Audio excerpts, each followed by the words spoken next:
Welcome back to my channel. आज के video में हम बात करेंगे हाई ब्लड प्रेशर के बारे में। तो अगर आपको हाई ब्लड प्रेशर है या आपके घर में किसी को है तो आपको ऐसे कौन सी चीज़ें अपनी डाइट में इंक्लूड करनी चाहिए जिससे आपका जो हाई ब्लड प्रेशर है वो कंट्रोल में हो सके। हम सब लोग जानते हैं कि अगर आपको लो ब्लड प्रेशर है तो उसको ठीक करना बहुत इजी होता है। आप थोड़ा नमक वाला पानी पी सकते हैं, उससे ब्लड प्रेशर नॉर्मल होने के चांसेस रहते हैं। लेकिन अगर ऑलरेडी आपको हाई ब्लड प्रेशर है तो उसको कम करना थोड़ा मुश्किल होता है। तो अगर आप ऐसी प्रॉब्लम में हैं और अगर आप दवाइयाँ खा रहे हैं, उसके लिए हर रोज़ खा रहे हैं, तो ऐसा आपको कौन से बदलाव लाने चाहिए अपनी डाइट में, ऐसी कौन सी चीज़ें इंक्लूड करनी चाहिए ताकि दवाई लेने के साथ साथ अगर आप ऐसा कुछ चेंज करेंगे तो आपका जो ब्लड प्रेशर है वो ऑलरेडी आहिस्ता आहिस्ता कम होना शुरू हो जाएगा। और मैं ये बताना चाहती हूँ कि अगर आप कोई भी मेडिसिन ले रहे हैं हाई ब्लड प्रेशर के लिए तो उसको लेना बंद ना करें अभी, क्योंकि ये जो चीज़ें हैं ये आपको लॉन्ग टर्म में फ़ायदा करेंगी। लॉन्ग टर्म में मतलब अगर आप रोज़ ये सब चीज़ें खाने लगेंगे तो आपको महीनों में आपका जो ब्लड प्रेशर है वो 120 अगर होता है तो 110 होना शुरू हो जाएगा, फिर आहिस्ता आहिस्ता 100 हो जाएगा। तो ऐसे आपका जो लॉन्ग टर्म में ये कम होना शुरू हो जाएगा, लेकिन एकदम से नहीं होगा। तो आपको अगर मेडिसिन है आपकी चल रही है तो आप खाते रहिए, और जैसे जैसे आपका ब्लड प्रेशर कंट्रोल में होना शुरू हो जाएगा तो आप डॉक्टर से एक बार पूछ के आप अपनी दवाई को आहिस्ता आहिस्ता बंद कर सकते हैं या उसकी डोज जो है वो कम कर पाएंगे। ओके, तो चलिए जानते हैं कि ऐसी कौन सी चीज़ें हैं, ऐसी कौन सी 10 चीज़ें मैं आज आपको बताऊंगी जिससे आपको फ़ायदा हो सकता है हाई ब्लड प्रेशर को कंट्रोल करने में। तो पहली चीज़ है खट्टे फ्रूट्स। तो जैसे कि ऑरेंजेस हो गए, ग्रेप फ्रूट हो गया या फिर लेमन्स हो गए, तो ऐसी कोई भी खट्टे फ्रूट्स जिसमें सिट्रिक एसिड या फ्लेवनॉइड्स, ये दो तरीके के उसमें न्यूट्रिशन में आते हैं, और ये दोनों चीज़ें ही हाई ब्लड प्रेशर को ठीक करने के लिए बहुत काम आती हैं। तो अगर आप ये खट्टे फ्रूट्स नहीं खाते हैं तो आपको ये चीज़ें अपनी डाइट में ऐड करनी चाहिए और आपको उसका असर भी दिखने लगेगा। ओके, दूसरी है फिश। तो अगर फिश में भी आपको नॉर्मली जब आप फिश खाते हैं तो आपको उसमें बहुत सारा प्रोटीन मिलता है, फैट मिलता है, और आपको ओमेगा 3 फैटी एसिड्स मिलते हैं। तो हाई ब्लड प्रेशर को कंट्रोल करने के लिए ओमेगा 3 फैटी एसिड्स की ज़रूरत होती है। तो अगर आप इसका सप्लीमेंट लेते हैं तो भी आपको हेल्प करेगा, लेकिन अगर आप दवाइयों में नहीं जाना चाहते हैं तो मेरी सजेशन है कि आप सैल्मन फिश को खाना शुरू करें। उसमें ओमेगा 3 की जो मात्रा रहती है वो बहुत ज़्यादा रहती है और ये आपको हेल्प कर सकता है हाई ब्लड प्रेशर को कंट्रोल करने में। नेक्स्ट है दालें और बीन्स। सो छोले, काले चने या आपके जो कोई भी तरीके की दाल हो, येलो ग्रीन कोई भी कलर की दाल हो, ये सब में पोटेशियम और मैग्नीशियम और फाइबर बहुत ज़्यादा मात्रा में रहता है। और यही तीन चीज़ें पोटेशियम और मैग्नीशियम खास तौर पे आपके ब्लड प्रेशर को कंट्रोल करने में, उसको स्टेबल करने में हेल्प करती हैं। तो अगर आप ये चीज़ें खाते हैं लेकिन कम खाते हैं तो मेरी सजेशन है कि आप अपनी डाइट में ये सब चीज़ों की जो मात्रा है उसको बढ़ाएं। और अगर आपके घर में बहुत कम ये सब छोले या चने या ये सब चीज़ें कम बनती हैं तो आप उसको ज़्यादा अपनी डाइट में ऐड करने की कोशिश करें। दिन में कम से कम एक बार तो दाल ज़रूर खाएं, और अगर आप छोले बनाए हैं तो उसको ज़रूर खाएं, और ये आपको बहुत फ़ायदा कर सकते हैं।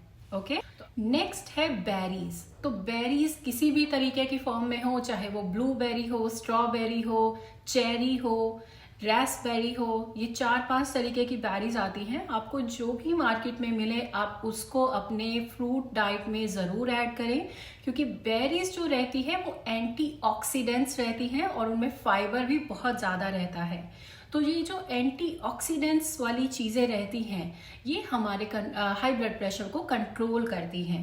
तो अगर आपको फ्रूट्स खाना पसंद है तो मेरी ये सजेशन है कि आप अपने डाइट में बेरीज, कोई भी तरीके की बेरीज हो, उसको ज़रूर ऐड करें। नेक्स्ट हम बात करेंगे नट्स के बारे में। तो ऐसे कौन से नट्स हैं, ड्राई फ्रूट है जो आपको हेल्प कर सकता है। आपको पिस्ता हेल्प कर सकता है, जिसको हम पिस्ताचियो बोलते हैं। पिस्ता आपको खाना चाहिए, लेकिन वो नमक वाला नहीं होना चाहिए। आपको बिना नमक के ही पिस्ताचियो खाना चाहिए, और पिस्ताचियो में पोटेशियम की मात्रा बहुत ज़्यादा रहती है, और अगेन पोटेशियम हमारे ब्लड प्रेशर को स्टेबल करता है। तो आपको पोटेशियम रिच खाने में, अगर आपको ड्राई फ्रूट खाना पसंद है तो आप पिस्ताचियो मतलब पिस्ता को अपनी डाइट में इंक्लूड करें। नेक्स्ट है गाजर। तो गाजर में फिनोलिक कंपाउंड्स होते हैं, तो ये बहुत ही इम्पॉर्टेंट रहता है हमारे ब्लड प्रेशर को कंट्रोल करने के लिए। तो आप गाजर चाहे तो आप कच्चा एज ए सैलेड में खा सकते हैं, या आप उसकी सब्जी बना के खा सकते हैं, चाहे आप उसका मिठाई में गजरेला या गाजर का हलवा जिसके हम बोलते हैं उसको बना के खा सकते हैं। किसी भी फॉर्म में आप खाएं, लेकिन गाजर को अपनी डाइट में ज़रूर इंक्लूड करें, यह आपको बहुत हेल्प करेगा। ओके, नेक्स्ट है सीड्स। तो कौन से सीड्स आपको हेल्प कर सकते हैं?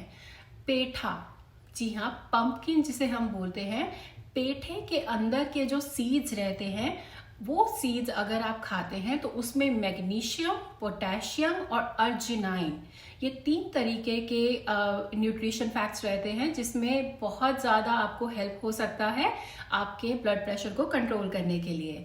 तो आपको अगर सीड्स खाना पसंद है तो मेरी ये सजेशन है कि आप पंपकिन सीड्स खाएं, जिसको हम पेठे के बीज भी बोलते हैं।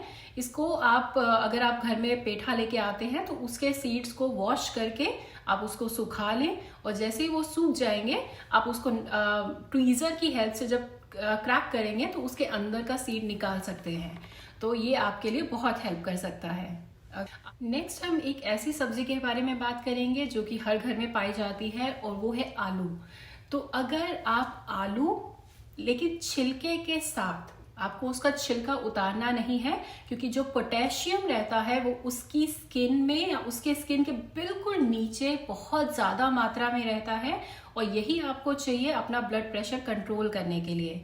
ओके, तो आपको आलू की सब्जी आप खा सकते हैं, लेकिन छिलके के साथ। ओके, नेक्स्ट हम बात करेंगे स्वीट पोटैटोज, जिसको हम शकरकंद बोलते हैं, या फिर शकरकंदी बोलते हैं, या शकरकंद बोलते हैं।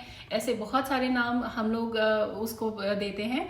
तो अगर आप वो खाते हैं तो उसमें भी पोटेशियम और मैग्नीशियम, ये दोनों की मात्रा बहुत ज़्यादा पाई जाती है, और ये भी आपको हेल्प करेगा।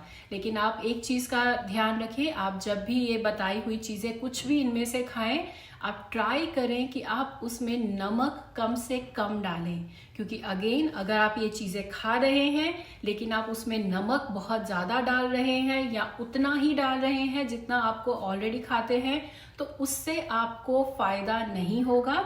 ये सब चीज़ों का फ़ायदा आपको तब होगा जब आप अपना ऑलरेडी जो नमक खाते हैं उसको कम करेंगे, और उसके साथ साथ ये वाली बताई हुई सब्जियां या फ्रूट्स जो हैं उसको भी ऐड करेंगे। ओके, तो आपको मेरी ये सजेशन है, अचार बिल्कुल नहीं खाना चाहिए हाई ब्लड प्रेशर के लोगों को। अचार में बहुत ज़्यादा नमक रहता है, और वो एक बहुत बड़ा कारण है आपका जो ब्लड प्रेशर है उसको बढ़ाने के लिए। लोग बोलते हैं कि हमने तो थोड़ा सा लिया है, हमें कुछ नहीं होगा, इतना तो चलता है, लेकिन ऐसा नहीं है। अगर आप डॉक्टर्स की माने तो जो हाई ब्लड प्रेशर के लोग रहते हैं उनके लिए लो सोडियम मतलब कम नमक वाला खाने का उनको प्रेफरेंस देनी चाहिए, ऐसा डॉक्टर का कहना है, ऐसा डॉक्टर का रिकमेंडेशन है। ओके, तो आपको सबसे पहले तो अगर आप अचार खाते हैं उसको ज़ीरो कर दें, अचार छुपा दें, आप कभी भी अचार को टेस्ट तक ना करें।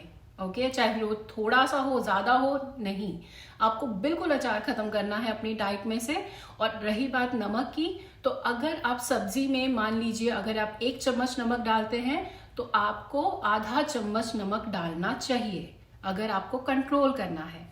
आधा चम्मच नमक बहुत रहेगा आपको फिलहाल शुरू करने के लिए, और जैसे जैसे आपका जो टेस्ट है वो कम नमक वाले खाने के साथ डेवलप होने लगे, आप और ज़्यादा नमक कम से कम करना शुरू कर दें।